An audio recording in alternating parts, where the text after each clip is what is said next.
Viral di media sosial sebuah video yang menunjukkan seorang pria tengah membeli nasi di sebuah warung. Bapak penjual agar-agar tersebut kedapatan sedang membeli nasi dengan uang Rp5.000. Video viral itu diunggah oleh akun TikTok @elsamelia pada Kamis, tanggal 29 Juli tahun 2021.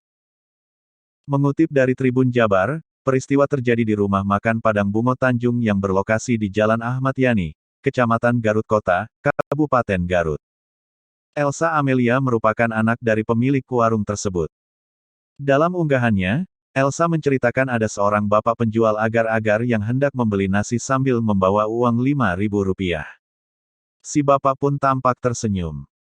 Elsa mengaku tak merekam dagangan si bapak lantaran takut pria tersebut menjadi tersinggung. Elsa juga merasa tak tega melihat bapak tersebut berjualan di tengah kondisi yang serba sulit ini. Elsa lalu menyiapkan satu porsi nadi Padang dan memberikannya secara gratis kepada si bapak. Elsa bahkan memberikan porsi ekstra agar si penjual kenyang. Video Elsa tersebut akhirnya menjadi viral.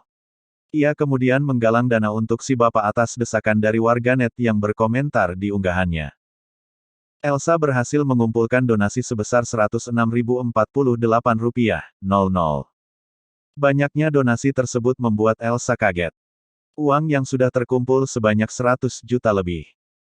Saya sangat kaget, respons dari viewer luar biasa, ujarnya saat diwawancarai Tribun Jabar, Jumat tanggal 30 Juli tahun 2021.